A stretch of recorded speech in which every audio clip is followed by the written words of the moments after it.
Hey everyone, I'm out here in Scarborough, and today's episode we are featuring an entrepreneur, a builder, a philanthropist, a family man, and Scarborough's biggest champion. I'm joining Sam Ibrahim on For the Love of TO. We're here in his space, we're checking out the boxing ring and all the great stuff he's got out here as he builds community. Check this episode out, you are gonna love it. Toronto is a city of 630 square kilometers, with 158 neighborhoods and more than 3 million people, each with their own story to tell. This is For the Love of TO with Brad Bradford. Hi everyone, I'm here with Sam Ibrahim. Sam is the president and managing director of Arrow Group of Companies and the co-founder of the Scarborough Shooting Stars. Sam is one of Toronto's most successful entrepreneurs across a wide range of businesses. We're going to talk about that. But more than that, he is one of the biggest champions I know of Scarborough. He's a community leader, he's a builder, he's a philanthropist, and a father of two. Sam, thanks so much for joining us on For the Love of TO. Thank you. Thank you for having me. And Appreciate it. And we're out in Scarborough. We're the ends, as you say. Yeah. Edge of the city. Where you go to a Scarborough Shooting Stars game and you see that up on the end of the court there. What's the story behind the ends? Where did that come from? You know what? That is a great question. I think the ends, with the three S's at the end, was kind of coined by my partner, Nico Carino from OVO, part of the OVO group. And, it was a play on an old rapper, a rapper named Bishop, who I think recently has passed.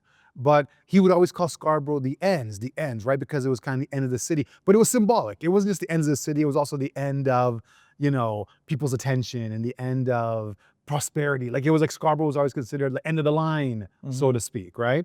And he wanted to bring attention to it. But Bishop, shout out to Bishop, it was a great local rapper. He said he called Scarborough the ends, and Nico kind of took it off of that. And then we called the team, the ends. Yeah, Scarborough's the ends. I love it, and hearing about that's really cool. I think when you look at a map of Toronto, 630 square kilometers, people don't necessarily realize Toronto is like a full third of the city is Scarborough. It's huge. Yeah, almost a million people. Yeah, it's huge. And there's so much going on, and nobody is a bigger champion for Scarborough than you are. We're going to talk about that. But I also want to start off with the obvious thing. We're here at your shop on Eglinton, and we're sitting right in front of a boxing ring. Yeah. So we're going to talk about all the different things that you've got going on, but people are going to want to know what's the deal with Red Owl Boxing and sitting here ringside to shoot this podcast. Yeah, look, Red Owl Boxing is, a passion project for me and my partner. Basketball, hockey, baseball in this city is really popular, but I grew up loving boxing. I grew up, I was a big Riddick Bowe fan. I was a big Tyson fan. I love the Rocky movies. And, we had this space in the office, and, it was a dance studio. It was a dance studio.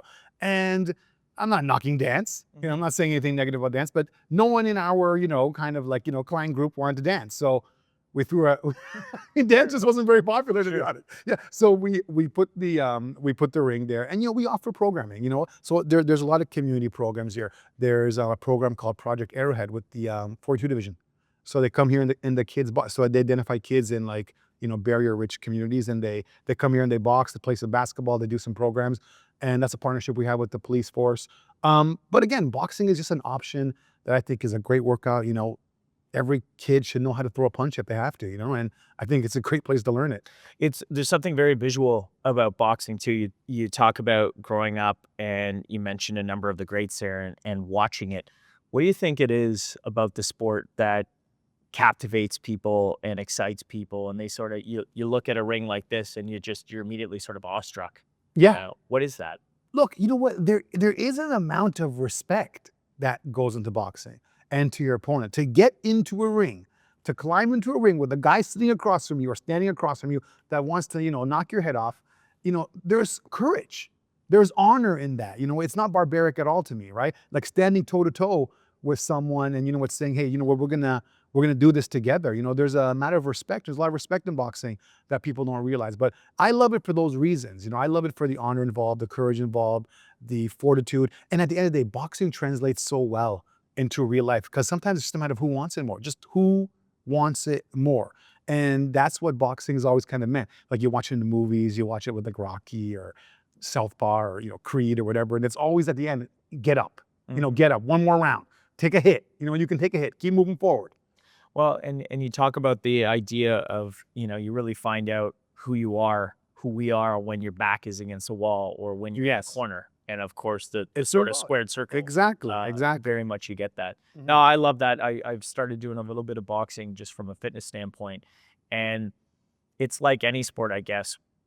When you look at it superficially or on the surface level, it's like two guys in there just swinging at each other. Yeah. But then you start to learn the technique and the combinations and the reads and the amount of sort of cognition when you're trying Oh to yeah. It's stare off with an opponent and understand what moves are going to dictate how you respond in that moment under pressure. It's very, very challenging, very demanding, and very stimulating. Yeah. Sweet science. Okay, so you have kids coming in here every week and Every night. Every night. Yeah. And we never close the door to anyone. So anyone that wants to come here and put some gloves on, absolutely no problem. have at it. Yeah, have at it. Go Awesome. for it. Yeah. Okay, very cool. Let's just jump back to the beginning here. You were 26 when you founded your first company. That's Aero Group. Yeah. That's a pretty young age to kind of start out and start a business. Where did the inspiration come from? What were you thinking as a young man at 26 here in Scarborough? Like, I'm going to put this together. I'm going to bet on myself. I'm going to go do it. Yeah. Look, you know what? When I looked at, the leaders in business, at the time, right? And we're talking, almost 20 years ago. They didn't look necessarily like me, didn't have names like I did. They didn't come from the same neighborhood I did, right? So I actually really resonated with a lot of rappers, believe it or not. A lot of rappers on TV. And I saw, well, look at Jay-Z, and he runs his own company. And I was more impressed by the business that they ran, like Dr. Dre and Snoop and all these guys, and the music. I love the music, but I love the fact that they built their own labels. And that was a lot of my inspiration. It was following them. Like these guys were, young and successful, and I thought they were super cool. They were running these businesses, right? And I remember even Jay-Z said, he goes, no one's ever gonna write you a paycheck that values you as much as you value yourself. No one's ever gonna value you as much as you value yourself. And I mean, that stuck with me. But I know it sounds crazy, but a lot of my business inspiration came from rappers who started their own record labels. And so how did you know that it was going to be connecting people, workforce talent development with some of the different businesses across Toronto? How did you position yourself as someone that was able to do that through Aero? Well, again, you know what?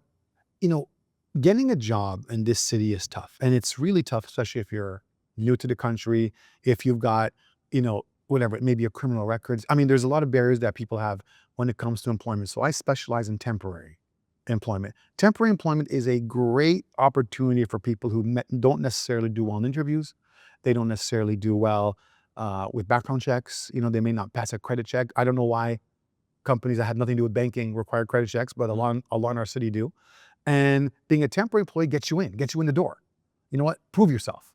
And again, it's kind of my mantra, the way I operate, right? And it's kind of the way I see things. It's like, look, you know what? I may not have the resume, I may not have the history, I may not have the pedigree, but you know what? Let me in. Let me start and build my way up. And that's why I got into temporary labor. And it's been 20 years now. Was it important to do it in the community that you grew up in? Absolutely. It was the most important thing. If you look at a lot of, these famous CEOs or head offices, you wonder why. Like, why is Microsoft in Redmond, Seattle? Like, you look at these things. Why is Berkshire in Omaha? It's because Coca-Cola Atlanta. Yeah, because Warren Buffett's from there. Bill Gates is from there. Yeah, same thing with Coca-Cola. And for me, Scarborough, yeah, like I want to build a company. I want to build a company that was, like a world-renowned, respected company. And I said, I want to put this city on the map, not just for the obvious stuff, for building big companies. So we continue to see unemployment increase here in the city of Toronto in particular. We continue to hear about younger folks that are having a hard time finding connection with opportunity, finding that job, whether they have a trade, but trades aren't working because nobody's building construction, or they've been to school. Nobody's hiring right now. There's a lot of uncertainty, I think, here in the city and in the country and our relationship around the world right now. sometimes it feels like it's harder for people to get that first gig. And like you said, in the temporary capacity, you can go and prove yourself. What sort of trends are you seeing right now with companies that you're partnering with to connect them with labor and talent? Yeah. Well, look, I think it's scary. Like what you said is true about younger people. I think that unemployment number is skewed. I think it's a lot higher because, to be considered, an unemployed person, it means you're actively seeking work. You're looking for gainful employment. There's so many people that have given up. There's so many people that have given up looking for work. Either they rely on a spouse or a loved one or a parent, and I can't tell you how many people have stopped looking for work, how many people stopped looking for work, how many people have stopped looking to buy a home, have given up on home ownership. So you might look on IG and life looks okay. They're still on vacation, they're wearing some nice clothes, but that huge expense they've given up on, which is owning a home, and I've seen it all too much. It's becoming harder and harder every day to gain meaningful work, to own a home in this city. And I think a lot of it stems from the fact we're just not as competitive, in the employment sector. So we run Aero Workforce, and again, our home is Scarborough, our global headquarters is Scarborough, but I mean we're a much larger company in the States, Right. in places that aren't necessarily known for big employment, like Alabama, Texas. We do really big work in Tennessee, and these places offer a lot of employment opportunities that, Ontario and Toronto, it's just slowly been pulled away. And we see it the most in our industry because temporary labor is usually the first to go, but it's also the first to come back. So when the companies, for example, say Amazon lets go of a lot of people, they let go of their temporary labor first. But when they start getting busy again, they bring the temporary labor.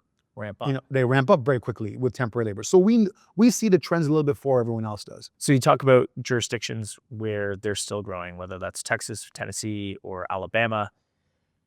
And yet we have that number of unemployment, particularly around youth in Toronto, that is continuing to creep up.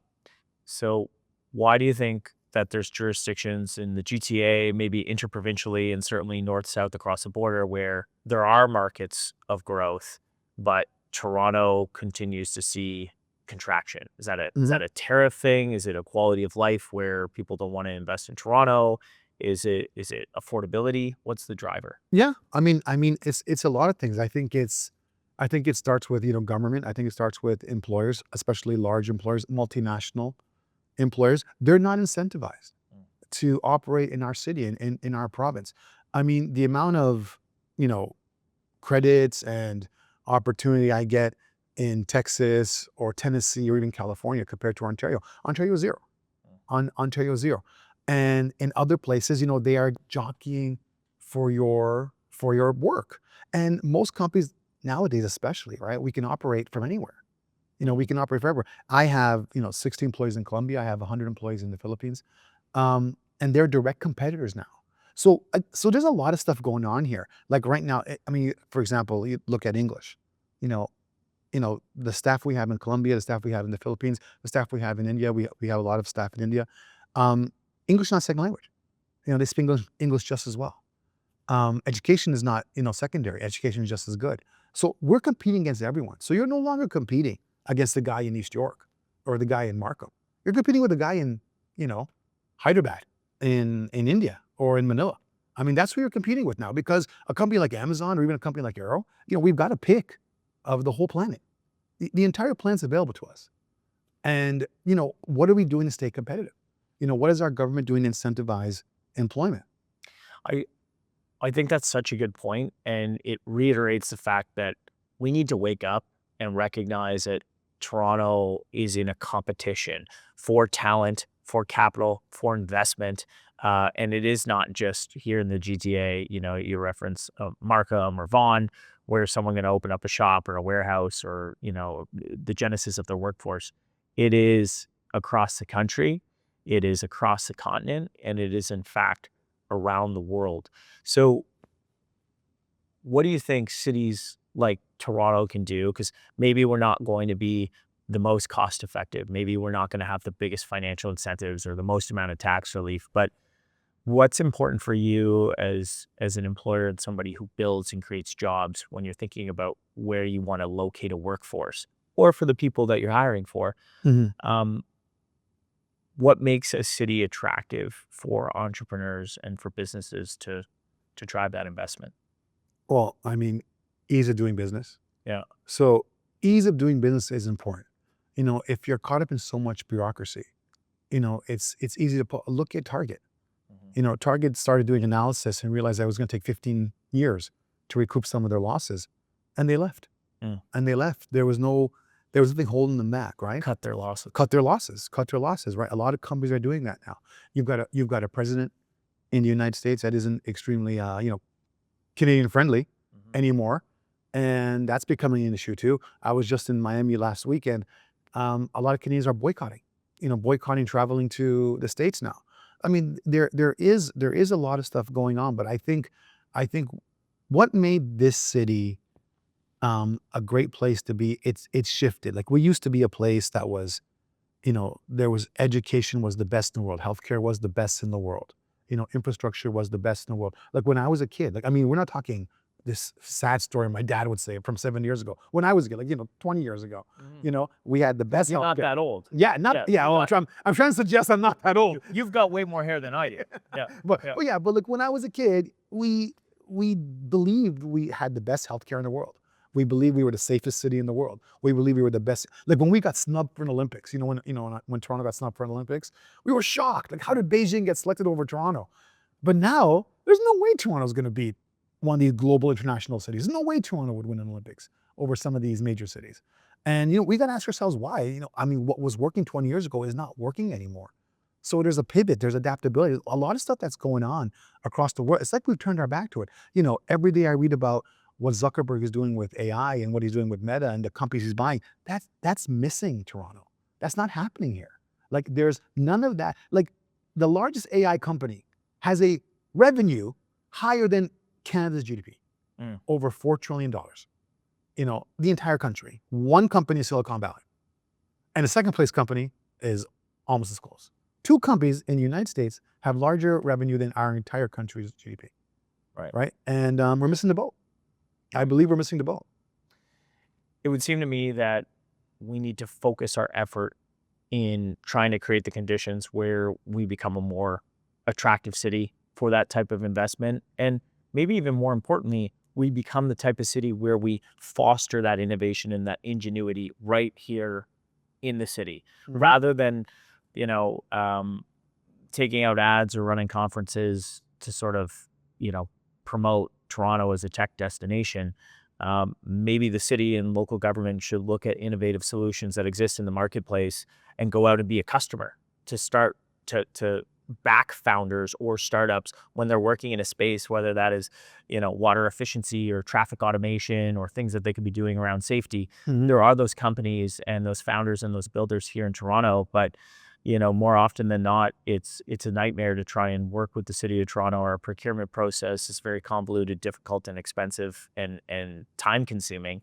And so they look to other jurisdictions and go and build it elsewhere. I think we need to double our efforts and try and provide some focus on how do we encourage people to build it here. We want to build as a city. We have to be builders. But right now it seems we're more fixated on creating barriers rather than removing them. Yeah, exactly. Creating barriers or worrying about, what 0.1% of the population, which may have a very loud voice, but it still only represents 0.1% of us, right? And I believe, the answer, a lot of it is through entrepreneurship. Like, if you go to Cedar Brae Collegiate, which is Markham and Lawrence, Sound Street, right, or Upper Canada College, those 16-year-old kids are just as smart.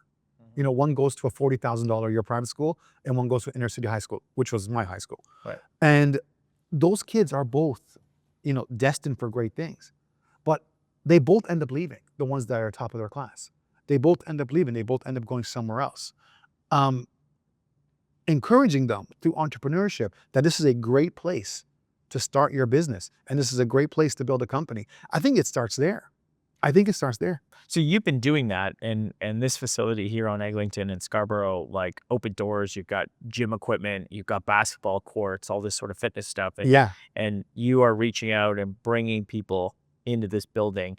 Have there been moments where you've been able to connect with, younger folks and sort of provide that advice or that mentorship or that encouragement, basically saying you don't have to go to Upper Canada College to build something here in Scarborough, scale it around the world, and do really well for yourself. Yeah, we do. We do. We tell kids that all the time, you know, even at University of Toronto and Scarborough. That's the message. That's the main message. This is a great place to build. But like even when you go to U of T and, you know, they've now opened a a college for physicians, you know, the biggest problem was people were trained in our city and then they would leave, doctors. So we have this huge doctor shortage, but we have no shortage in terms of doctors being educated. But they would leave. They would leave, right? So now the goal is, you know what? Practice where you are trained. You know, if you become a doctor in Toronto, there should be an incentive to stay So in Toronto. you graduated from U of T Scarborough. Yeah. You're very proud of that. And in 2023, you made a historic gift there to the Sam Ibrahim Center for Inclusive Excellence in Entrepreneurship, Innovation, and Leadership. So exactly what you're talking about right Yeah. now. What was your experience at UTSC that was so profound and meaningful for you in setting yourself up to go ahead and take risks and build and do it in a thoughtful, smart way? Why did you want to give back to that institution specifically? And around, I guess, Yeah. entrepreneurship and innovation. Yeah. So the idea behind the school, which, you know, has that insanely long name. You got to put that into some clever acronym. I do. I think they call it Cecile or something. Yeah. Good. But I mean, the idea was exactly that. You know what? If you can train young entrepreneurs here in the city, they'll stay in and build their businesses here. And I'm trying to be an example of that. You can really reach your goals. Look, a lot of people, they fall into the stigma. They think, you know, where they are is not the best place to do it. And their first goal is to get out, right? So we want to teach them or we want to encourage them. But I believe even my, you know, 17-year-old, so I got a 17-year-old son, right? And he's a good leader now. And his leadership style is strictly example. You know, he would never ask anyone to do anything that he's not willing to do. And, you know, and even a 5-year-old can do that. You know, we can all lead by example, right? So I can't stand, you know, honestly, like I can't stand all the business guys on Instagram and stuff talking about all these great ideas. It's like, you know, if you're really successful, you probably wouldn't have time for all this, right? But but ultimately, you know, the example, and I think the school and I think the investment in the school and keeping the business in Scarborough is an example that it can really work. You know, you can follow this path. That's really interesting because when you frame it that way, people grow up in a town or a city, Scarborough, and there's that desire to leave, to go somewhere else, chase the shining city on the hill. Yeah. You know, I grew up in Hamilton, and I actually have a really distinct memory of coming here to Toronto. It was my 13th birthday. My mom raised 3 kids on her own. We did not have a lot of money, but she went and got us tickets in the 500 section at the Jays game. We came down, took the GO train. We had dinner on the Esplanade at the old spaghetti factory. And I remember seeing like the shining buildings, the RBC Tower there with the gold glass, the sort of grandiose nature of the Great Hall at Union Station, the wide boulevards of Esplanade, being like, wow, this city is incredible. I would love to live and work in Toronto. It doesn't always feel the same way now. And especially if you walk down there on the Esplanade and Front Street, it could be a little touch and go there. But why do you think you didn't have that reaction or that pull to leave growing up and go and do somewhere else? Like, you're so committed to Scarborough, like you built it all, you live here, you've invested here, you put your money where your mouth is. What was different about it for you versus other people that have that desire to leave? Well, I mean, honestly, I really believe in the city. I believe in the people that I grew up with. I believe this. I believe that it was an advantage, our experience as children. Like, look, we were BIPOC. You know, before BIPOC was a thing, okay? We were BIPOC before it was cool. You know, you had to be BIPOC. You had no choice to be BIPOC if you lived at, you know, Markham Road in Lawrence, right? But I thought it was an advantage. And these were my homies. These were my boys. These were my friends, and we built together, right? It's not very different than, you know, even what Drake's done with his group of guys, right? I mean, he's maybe the most, you know, famous person on earth, and it's all from local guys. This is his buddies. It's his friends, and he's made them all something, right? And I admire him for what he's done for himself and what he's done for the city. And I feel like I'm kind of doing the same thing. Like we can do it. We can do it. Do you have some of the core guys from growing up that you're still in touch with still Absolutely. right They're now? all still here. Yeah. Yeah. I mean, same number, same hood. I mean, the bulk of them are still here. Yeah. Yeah. We did it together. And that's the most meaningful part, is that we did it together and we're doing it together. And now we're watching our kids grow. Like, I love it. I love when these guys come in here and ask me for these letters to get mortgages and stuff, so they can buy their first homes or their second homes and all that stuff. It's super meaningful. I love that. No, that's super inspiring. And I think at a time when the world and sometimes the city feels more divisive than a lot of us would like it to be, stories like this and sort of all boats rising together and taking care of the family, taking care of friends, working together to achieve something, and that belief that better days are in front of us, that's very, very powerful stuff. Yeah, I hear you. Let me ask you, shifting gears here, speaking of building it in Scarborough, another interesting thing about you, of course, is you brought a professional basketball team, not just to Toronto, but to Scarborough. Yeah. We were talking about the ends at the beginning. That's the Scarborough Shooting Stars. It is the Canadian Elite Basketball League. How many years now? 7? 8, going to the 8th season. Going into the 8th season. Yeah. I have the shirt that says season 7 on it. Yeah. It's an amazing experience going out to a game. My daughter, she's 4, turning 5. We're going to get her out next year to go check it out. But how does somebody start and found a professional sports team and a new startup league here in this country? Yeah. So the league was around for maybe 5 years, and then they approached us. They knew I did some work in basketball and had a passion for basketball, and they said, "Do you want to make a Toronto team?" So a Toronto team. So eventually, I'm like, I don't know. I mean, it might not be for me right now. And they reapproached me and said, "Well, there's another group interested, and they're interested in Scarborough. They're making a Scarborough team." And they're like, "Hey, Scarborough's very important to you." And I'm like, "Yeah, Scarborough is." And you know what? I think, and I always think of myself, believe it or not, I think of like Little Sam, and Little Sam would have absolutely loved to go to a Scarborough pro basketball game, like, Cool. yeah, like, and I think that little guy, I'm like, you know what, maybe for that guy, I'm gonna consider doing this, right? Because I think this is pretty cool. And I found out, of course, the other party was OVO. It was the guys, right? So when I Is that heard, how you guys connected? that's how we connected, yeah. So when I heard they wanted to do the team together, so then we joined forces. We built this thing together, us, right? And I'm like, look, these guys are marketing, like they're marketing, experts, right? And we're operations people. It's a good group to put together, and it's been one of the most rewarding experiences of my life. Look, I was there when George Springer hit that home run in the American League Championship, Game 7. I was in the Dome, Rogers Center, and that was my 3rd greatest sports memory in person. My 2nd greatest sports memory is when Kawhi Leonard hit a shot. Sure. And my first, when the Scarborough Shooting Stars won the CBL championship game in 2022. Unbelievable. Yeah. And I like what that would mean for the community is you see it. You watch it, you see the photos. You never knew if it would resonate with the community. Look, the CBL is a rung below the NBA. We probably had 7 players go to the NBA, 40 guys playing the G League. So, I mean, it's a great league. Talent's, off the charts. It's like literally they're right there on the cusp. But because we compete with the Raptors, we are a city that does have a professional NBA team, which is, the upper echelon. You didn't know if the city was gonna resonate, but it did. And the city has come out, like the largest concentration of people in Scarborough are at Scarborough Shooting Star games. It's about 3,000 people come out a game. And we do great. And it's a great environment. Well, and I think especially, for families that maybe buying tickets to a Raptors game is not an option, to be able to get access to that high level of professional basketball at a much more accessible and frankly price point, but also more accessible, like not having to go downtown and traffic and you can transit chaos. Meet the players. You could take a couple of shots on it's a totally different environment. It's what's the future of CEBL? What's the future of Scarborough Shooting Stars?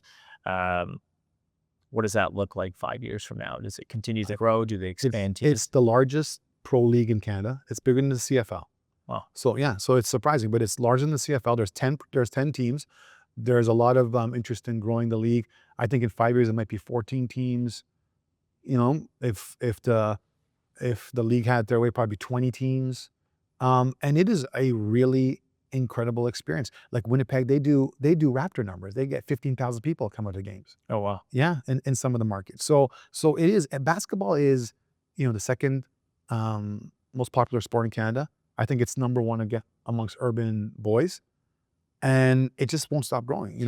What have you learned being a team owner?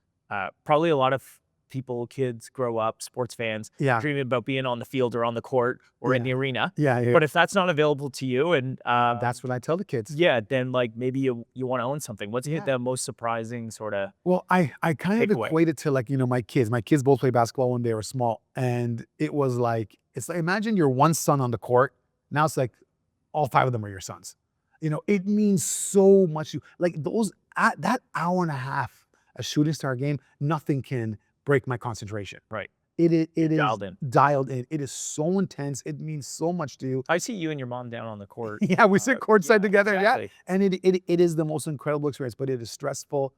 But I mean, that's life, like what brings you the most, sometimes what's the most challenging is what you love the most, right? And I love this team. As a fan, as an owner, but someone plugged in, you're experiencing the highest of the highs, winning the championship. Oh, yeah. The lowest of the lows. Oh, yeah. You ride or die with them all. Oh, yeah. All the way. All the way. Yeah. I love to see it, and for anyone who hasn't checked out a game, it's a hell of No, an for sure. experience with friends, sure. with family. There's Scarborough And it's Brampton. packed, and it's yeah, seen. Brampton also as well. So if you're in the Toronto area, there's a Brampton team, there's an Agra team. Yeah, there's 3 ran the Golden Horseshoe. Awesome. Um, just gonna kind of wrap up here. I don't know if I've ever chatted with someone who is more passionate about where they come from, the direct decision to sort of build and invest their success here. What's your hope for the city of Toronto on a go-forward basis, and maybe what's your hope for Scarborough? What do you want to see? What will make you feel like it's paying off and it's working? Look, I want to see this city become what it was destined to be. There was, like I said earlier, like there was a time when we felt like it was the best, and sometimes now we question that. And I think it's time for us to kind of go back there. I think there's so much promise. There's so much, like we used to say so with such pride that we were the most, multicultural city in the world. I don't know if that was officially proven or not, but Diversity is yeah. strength was the Diversity is the slogan. Yeah, exactly, right. And you see a lot of stuff, a lot of divisive things happen now. Crime is scary in this city. Like it's like Gotham City. You're afraid. You're afraid. I don't know anyone that hasn't been affected directly or indirectly by the rising crime in Toronto. And it's just, it's time to get our city back. I mean, that's what I hope. I mean, I do believe we live in the best place in the world. And I do believe, our diversity and our differences is what gives us an advantage. I think Toronto works because our people make it work, because it's the moms and pops taking a bet and opening a business on a main street. It's the neighbors that are helping the senior down the street shovel the driveway. It's the folks that are helping out a single mom and bringing her kids to basketball practice because she's got to work at night. Like Exactly. Toronto works because Torontonians make it work. But I think it would be better if we could have some more focus from people in leadership positions to make sure we're prioritizing things so that the city can hold up its end of the bargain, so that collectively, as our people, as everyone who's made a bet on the city, we can realize our potential together. That's what it's all about. Yeah, exactly. Sam, I want to thank you so much for joining us on For the Love of TO and to hosting us from your office. Although admittedly, office is a bit of a stretch. It's more like your athletic training facility out here. You could check out Sam Ibrahim. He's on Instagram at Sam Ibrahim40, and also follow Scarborough Shooting Stars at Scarborough Shooting Stars. Thanks for tuning in, everyone. Till next time, we'll see you soon. This is For the Love of TO.